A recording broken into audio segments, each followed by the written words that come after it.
Good morning to all of you. आज हम कर रहे हैं क्लास 8 साइंस का चैप्टर नंबर 2 माइक्रो ऑर्गेनिज्म।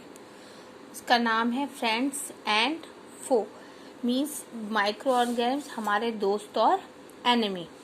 अब पढ़ते कि माइक्रो ऑर्गेनिज्म क्या होते हैं। Organism around us which we normally can't see are called microorganism और माइक्रोब्स। मीन्स आपने अब तक हमने पढ़ा था कि प्लांट्स और एनिमल्स के बारे में। अब इनके अलावा भी हमारे सराउंडिंग में छोटे छोटे ऑर्गेनिज्म या जीव होते हैं जिनको हम आंखों से नहीं देख सकते। इनको हम कहते हैं माइक्रो ऑर्गेनिज्म या microbes.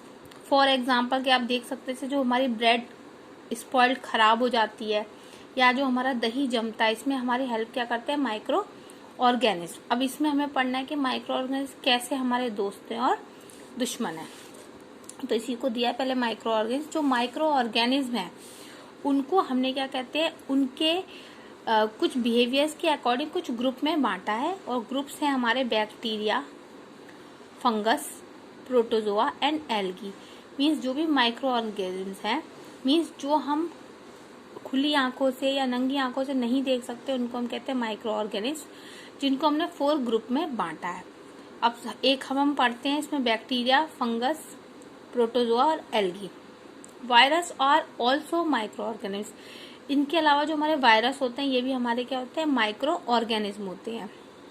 They reproduce only inside the cell of host organism. Means जो हमारा वायरस होता है, देखिए बैक्टीरिया और वायरस में जो मेन डिफरेंस ये होता है कि जो बैक्टीरिया होता है वो लिविंग बॉडी के बाहर या अंदर दोनों जगह ही लिविंग रहता है, मीन्स ग्रो कर सकता है। लेकिन जो वायरस होता है इसमें हमारे लिविंग और नॉन लिविंग दोनों ही जो कैरेक्टर्स हैं वो पाए जाते हैं। ये केवल किसी भी लिविंग सेल के अंदर ही रिप्रोड्यूस करता है। अब कुछ इन्होंने एग्जांपल नहीं, जैसे कॉमन जो हमारा कोल्ड और इन्फ्लुएंजा होता है ये वायरस के थ्रू होता है। आपने सुना होगा डॉक्टर्स कहते हैं आपको वायरल है, ठीक है। इसके अलावा dysentery, malaria caused by protozoa, whereas typhoid and tuberculosis are caused by bacterial disease. अब ये कुछ हमें एग्जाम्पल दिए हैं कि हमारा बैक्टीरिया या फंगस या प्रोटोजोआ ये हमारे किस तरह से एनिमीज है। अब देखिए ये हमें फोटोज दिए हुए हैं। देखिए ये बैक्टीरिया है, देखिए spiral bacteria, rod shape bacteria, ये हमारे एल्गी हैं, देखिए ये हमारे प्रोटोजोआ हैं, ये देखिए हमारे फंजाई है, ये देखिए ये इसको हमें दिए फोटोज में। अब हम इनके बारे में थोड़ा डिटेल में पढ़ेंगे। ये देखिए हमें वायरस दिया हुआ है। अब हम पढ़ते हैं माइक्रो ऑर्गेनिज्म क्या है। Micro organism may be single celled like bacteria, some algae and protozoans or और multi cellular such as algae and fungi. अब कुछ जो माइक्रो ऑर्गेनिज्म होते हैं वो सिंगुलर होते हैं कि सिंगल सेल के बने होते हैं, लेकिन कुछ क्या होते हैं मल्टी सेलुलर होते हैं या ग्रुप में रहते हैं, जिसका एग्जाम्पल इन्होंने दिया है हमारा एल्गी एंड फंजाई। ये एक साथ रहते हैं। अब ये they can survive under all type of environment, और ये किसी भी तरह के एनवायरनमेंट में सर्वाइव कर सकते हैं। ज़्यादा से ज़्यादा ठंड से लेके ज़्यादा से ज़्यादा गर्मी, या कोई भी डेजर्ट में, मार्सीलैंड, मतलब किसी भी तरह के एनवायरनमेंट में सर्वाइव कर सकते हैं। They are also found inside the body of animal. इसके अलावा ये किसी भी एनिमल या ह्यूमन की बॉडी के अंदर भी जिंदा रह सकता है। Some organism grow on other organism while other exist freely. कुछ किसी और के ऊपर ग्रो करते हैं और कुछ फ्रीली रहते हैं। जैसे micro organism like amoeba can live alone. अगर हम अमीबा देखें, देखिए ये दिया है, तो ये अकेला रहता है, ओके। एंड बैक्टीरिया में लिव इन कॉलोनी। लेकिन अगर हम देखें बैक्टीरिया देखें, देखिए स्पाइरल बैक्टीरिया या रॉड शेप, देखिए कॉलोनी में, सिंगल नहीं है ये, पर यहाँ पे अमीबा हमारा क्या है, सिंगल रह रहा है। अब माइक्रो ऑर्गेनिज्म एंड अस। अब हमने पढ़ा कि माइक्रो ऑर्गेनिज्म हमारे बेनिफिशियल भी हैं और हार्मफुल भी हैं। तो अब हम उसको थोड़ा डिटेल में पढ़ेंगे कि अगर आप देखें microorganism used various purpose. They use in the preparation of curd, bread, cake. जो भी हमारा कर्ड, देखा आप दही जमाते हैं जामुन डाल के, ब्रेड, केक, इसके अलावा इडली बनाते हैं, खमीर उठाते हैं, इस चीज़ को सड़ाते हैं। तो ये क्या माइक्रो ऑर्गेनिज्म की हेल्प होती है। तो इस तरह से माइक्रो ऑर्गेनिज्म हमारे लिए फ्रेंडली हैं। Micro organism have also used for the production of alcohol since ages. और माइक्रो ऑर्गेनिज्म की हेल्प से ही हम अल्कोहल का प्रोडक्शन करते हैं। इसके अलावा ये क्लीनिंग ऑफ एनवायरनमेंट में भी हेल्प करते हैं। हमने पहले चैप्टर में देखिए पढ़ा था मैन्योर्स के बारे में। अब मैन्योर हमारा क्या होता है, हमने पढ़ा था कि जो भी हमारे डेड प्लांट और एनिमल का वेस्ट है उसको माइक्रो ऑर्गेनिज्म चेंज कर देते हैं मैन्योर्स में, मीन्स खाद में। इस तरह से वो क्या हो गया, हमारे लिए एनवायरमेंटल फ्रेंडली हो गए कि हमारी जो सॉइल था उसका टेक्सचर बनाए रखते हैं, उसकी जो भी उसकी फर्टिलिटी है उसको बरकरार रखते हैं। तो इस तरह से ये एनवायरनमेंट फ्रीली भी होती है। और ब्रोकन देख लिया है, for example the organic waste, vegetable peels, remains of animal feces etc. are broken down into harmful and usable substance by bacteria, harmless। तो अब ये क्या करते हैं, जो भी वेस्ट है हमारा एनिमल और प्लांट का उसको हार्मलेस और यूजफुल सब्सटेंस में चेंज करते हैं और जो सॉइल की फर्टिलिटी है उसको बरकरार रखते हैं, हेल्प करते हैं हमारे नाइट्रोजन फिक्सेशन में। देखिए making of curd and bread, कि जो ब्रेड और कर्ड है वो जमाने में भी माइक्रो ऑर्गेनिज्म हेल्प करते हैं। देखिए दही नॉर्मली हर घर में जमता हो तो इसमें जो माइक्रो ऑर्गेनिज्म हेल्प करता है उसका हम कहते हैं बैक्टीरियम लैक्टोबैसिलस। ये क्या करता है, promote the formation of curd, it multiply in milk and convert it into curd. आपने देखा होगा, ये देखिए दूध है, इसमें हम थोड़ा सा 1 चम्मच जामुन डालते हैं, मीन्स ये हम पर्टिकुलर बैक्टीरियम लैक्टोबैसिलस को डालते हैं जो दूध के अंदर जाके ग्रो करता है और पूरे दूध को दही में बदल देता है। इसके अलावा देखिए चीज़ में, पिकल्स में और बहुत सारे, जैसे इडली में, भटूरा बनाने में कर्ड का यूज़ करते हैं। तो इन सब में भी हमारा क्या हेल्प करता है, माइक्रो ऑर्गेनिज्म। अब देखिए इसमें दिया yeast reproduce rapidly and produce carbon dioxide during the respiration, bubbles of gas fill the dough and increase it volume. अब आपने सुना होगा कि जो भी आटा है उसको फुलाने के लिए, या जैसे ब्रेड हम बनाते हैं, केक्स बनाते हैं, तो एक तरह से वो मैदा उसको फुलाया जाता है, तो उसमें हमारी हेल्प क्या करता है, ईस्ट हेल्प करता है। केक बनाने में, पेस्ट्रीज बनाने में, मीन्स जो भी इनकी बेकिंग इंडस्ट्री है उसमें भी ये हेल्पफुल होती है। Commercial use of microorganism, अब इसका कॉमर्शियल यूज क्या है कि इसका मेन यूज होता है कि लार्ज स्केल पे alcohol, wines, lactic acid means vinegar को प्रोड्यूस करना।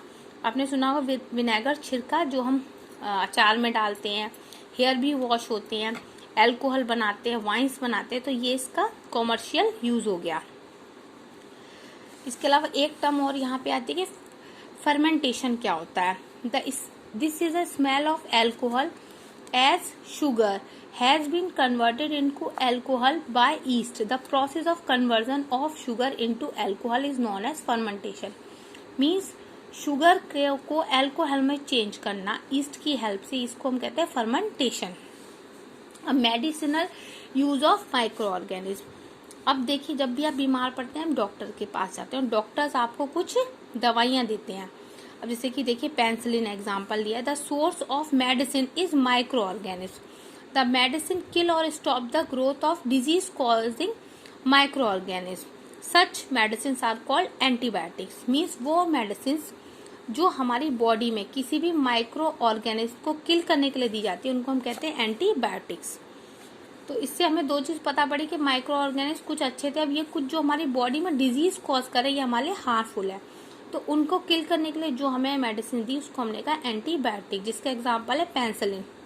इसके अलावा देखिए स्ट्रेप्टोमाइसिन, टेट्रासाइक्लिन, इरेथ्रोमाइसिन भी कुछ कॉमन मेडिसिन है, एंटीबायोटिक्स है जो बनाई जाती है हमारी फंजाई और बैक्टीरिया की हेल्प से। The antibiotics are manufactured by growing special microorganism and are used to cure a variety of disease. तो ये भी हमारी किसकी हेल्प से बनाई जा रही है, माइक्रो ऑर्गेनिज्म की हेल्प से। इसके अलावा एनिमल्स वगैरह में क्या है कि हम कोई भी एंटीबायोटिक देके रिएक्शन देखते हैं कि ये पर्टिकुलर मेडिसिन कैसा रिएक्ट कर रही है, तो ह्यूमन को देने से पहले हम किसी एनिमल पे उसका टेस्ट करते हैं।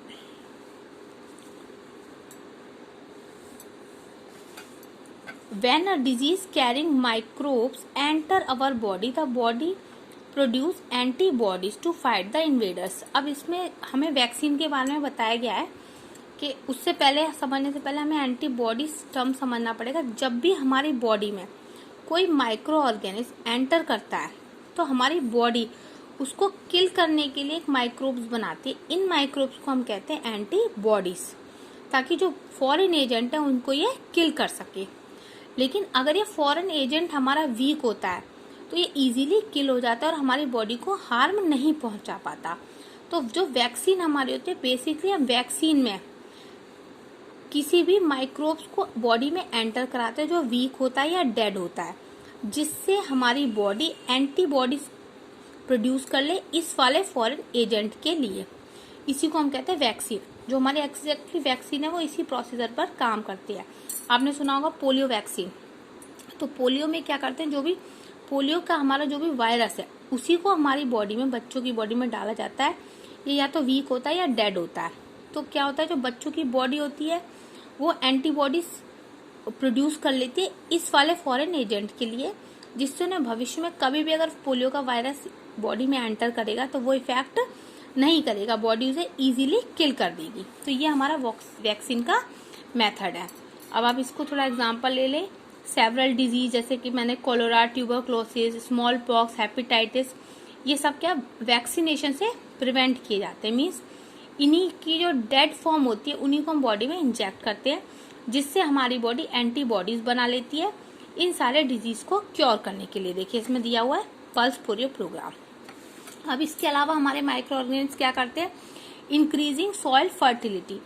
अब देखिए some bacteria and blue green algae are able to fix nitrogen from the atmosphere to enrich soil with nitrogen and increase its fertility. These microbes are commonly called biological nitrogen fixer. कि कुछ bacteria जैसे हमारा blue green algae, ये क्या करता है, जो भी हमारा एटमॉस्फेयर में नाइट्रोजन प्रेजेंट है उसको ये क्या कहते हैं, फिक्स कर देगा सॉइल में, जिससे जो हमारी सॉइल है उसकी फर्टिलिटी बढ़ जाएगी। अब ये नाइट्रोजन को फिक्स करते हैं, इसलिए इनको नाइट्रोजन फिक्सर्स भी कहा जाता है। अब देखिए क्लीनिंग द एनवायरनमेंट। इसके अलावा ये क्या करते हैं, क्लीनिंग भी करते हैं एनवायरनमेंट की। देखते हैं कैसे करते हैं। They collect waste of plant, animal, fruits from the nearby house garden. They put them into the mint of waste disposal. After some time it decompose and got converted into manure. कि अभी हमने पढ़ा था कि जो भी हमारे सड़े हुए पेड़ पौधे, पत्ते या एनिमल्स का वेस्ट है वो थोड़े टाइम बाद पड़ा रहने पर डिकम्पोज होता है, सड़ जाता है और एक यूजफुल और हार्मलेस प्रोडक्ट में चेंज हो जाता है, जिसको हम कहते हैं मैन्योर। इस तरह से ये क्लीनिंग क्या करते हैं, एनवायरनमेंट की।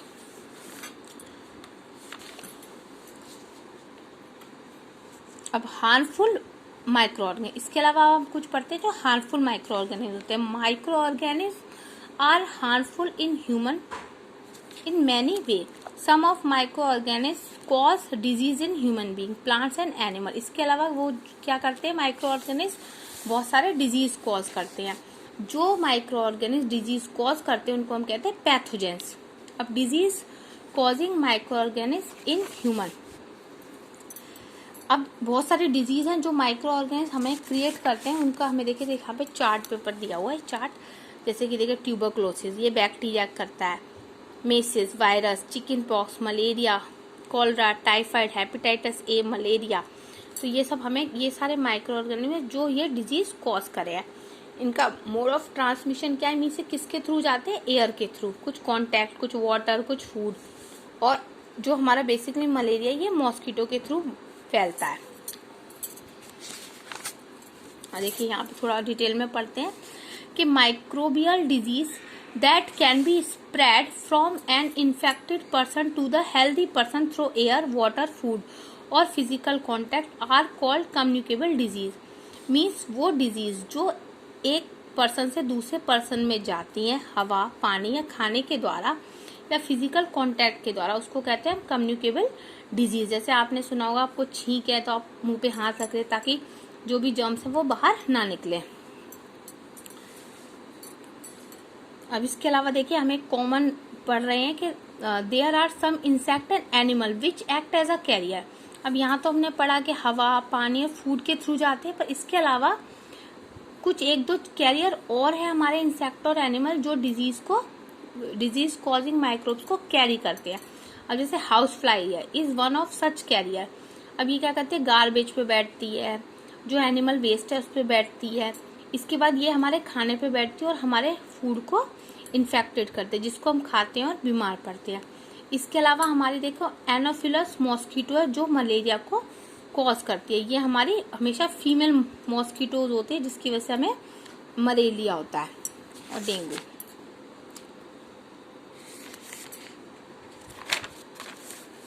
अब देखिए disease causing micro organism in animals, ये भी हमने देखिए कवर कर लिया, ये पूरा इसमें दिया हुआ डिटेल में। अब disease causing micro organism in plants, देखिए एनिमल्स की तो हमने देख ली, इसके बाद हमारी है देखिए प्लांट्स में क्या क्या करता है। सिट्रस कैंकर बैक्टीरिया के होता है, rust of wheat, yellow veins mosaic of भिंडी, ओकरा वायरस। मीन्स ये कुछ तो क्या करते हैं हमारे एनिमल में करते हैं और कुछ हमारे प्लांट में डिजीज कॉज करते हैं, मीन्स हमारे प्लांट्स को ये देखिए स्पॉइल करते हैं। फूड पॉइजनिंग करते हैं कि मानिए कि फूड अगर हमारा कोई भी फूड है, कहता है सड़ गया फूड, खाना रखा रहा या आटा गर्मी है आपने बाहर रख दिया बदबू मारता है, तो उसमें क्या होता है जो भी हमारे माइक्रो ऑर्गेनिज्म होते हैं वो ग्रो करते हैं, उसे सड़ा देते हैं। और जब भी हम ऐसी कोई बेकार चीज यूज करेंगे तो उससे फूड पॉइजनिंग होगी, मीन्स जो भी खाना होगा वो पॉइजनस होगा, इसी को हम फूड पॉइजनिंग कहते हैं। Food poisoning could be due to the consumption of food spoiled by some microorganism. जब भी खाने को कोई माइक्रो ऑर्गेनिज्म खराब करेगा तो वो फूड कैसा हो जाएगा, हमारे पॉइजनस हो जाएगा।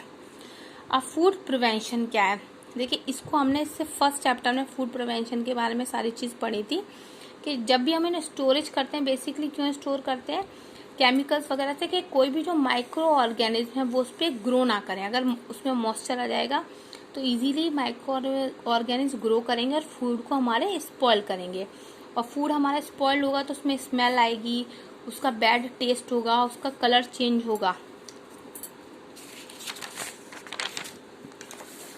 अब कुछ हमारे देखिए केमिकल मेथड होते हैं जिनके थ्रू हम फूड को प्रिजर्व करते हैं, जैसे salt and edible oil are the common chemical generally use to check the growth of microorganism, they are called preservative. कि अगर हमें किसी की भी ग्रोथ उस पर चेक करनी है तो उसके लिए सॉल्ट और ईडेबल ऑयल को हम यूज करते हैं, प्रिजर्वेटिव का काम करते हैं। मीन्स आपने सुना होगा कि गेहूं में नमक डाल दीजिए, चावल में नमक डाल के रख दीजिए तो कीड़े नहीं पड़ेंगे। प्रिवेंशन बाय कॉमन सॉल्ट, इसको हम सॉल्ट से भी प्रिवेंट कर सकते हैं। आपने सुना होगा कि जो भी अचार वगैरह होता है इसमें हम नमक डाल के रख देते हैं। Prevention by sugar, sugar jams jelly squashes are prevent by sugar, sugar reduce the moisture content which inhibit the growth of bacteria with spoil food. कि जैम जेलीज वगैरह होते हैं उसमें शुगर को डाल के हम बचाते हैं माइक्रो ऑर्गेनिज्म की ग्रोथ से। Prevention by oil and vinegar, अब आपने ये भी सुना होगा विनेगर डालते हैं पिकल्स में, ऑयल डालते हैं, तो इससे क्या है हमारा फूड खराब नहीं होता। हीट एंड कोल्ड ट्रीटमेंट, अब कुछ तो जो माइक्रो ऑर्गेनिज्म है वो हमारे हीट में किल हो जाते हैं एक्सिस, और कुछ कोल्ड में। आपने सुना होगा कोल्ड स्टोरेज, अगर हम आलू की बात करें तो उसे हम कोल्ड स्टोरेज में रखते हैं ठंडी जगह, तो इससे वो वहाँ खराब नहीं होते। उसी तरह से अगर हम जैसे दूध की बात करें तो दूध को हम उबालते हैं, क्यों, ताकि जो उबला हुआ दूध होता है उसमें बहुत सारे माइक्रो ऑर्गेनिज्म किल हो जाते हैं और वो जल्दी खराब नहीं होता। अब यहाँ पे एक टर्म और आती है पेस्चराइजेशन, अब ये क्या होती है इसको देखते हैं। अब इसमें क्या कहते हैं, pasteurization milk can be consumed without boiling as it free from harmful microbes. The milk is heated to about 70 degree Celsius to 15 to 30 minute and then suddenly chilled and stored. By doing it prevent the growth of microbes. This process called pasteurization. Means हम दूध को क्या करेंगे, सबसे पहले दूध को गर्म करेंगे 15 से 30 मिनट, उसके बाद उसको सडनली ठंडा करके स्टोर कर देंगे। आपने जो भी दूध पैकेट्स वगैरह में आप लेते हैं वो यही प्रोसीजर होता है जिससे वो खराब नहीं होते।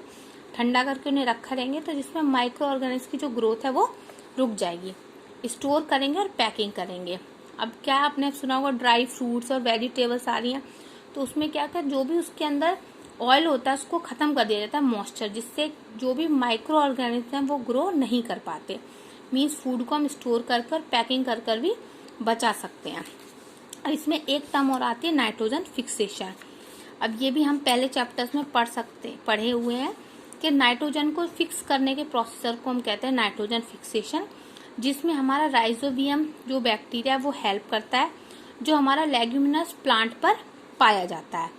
तो ये एटमॉस्फेयर के लिए फ्रेंडली होता है, नाइट्रोजन को चेंज करता है एब्जॉर्बेबल फॉर्म में, और सॉइल में नाइट्रोजन की एक्सेस हो जाती है जिससे प्लांट को नाइट्रोजन मिलती है और एक पूरा साइकिल चलता रहता है। देखिए ये दिया हुआ है, roots of leguminous plant with roots nodules.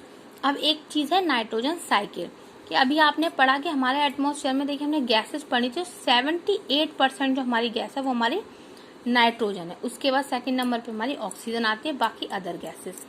तो नाइट्रोजन क्या है, बहुत ज़रूरी गैसेस है हमारे लिए। तो इसके लिए एक साइकिल चलती रहती है, क्योंकि इसकी जो भी एक परसेंटेज है वो लिमिटेड है। तो एक वो साइकिल जिसमें नाइट्रोजन एटमॉस्फेयर में जाए, एटमॉस्फेयर से वापस लैंड में आए और फिर एटमॉस्फेयर पे जाए, इस पूरी इसको क्या कहते हैं, नाइट्रोजन साइकिल। देखिए ये अब कैसे होती है।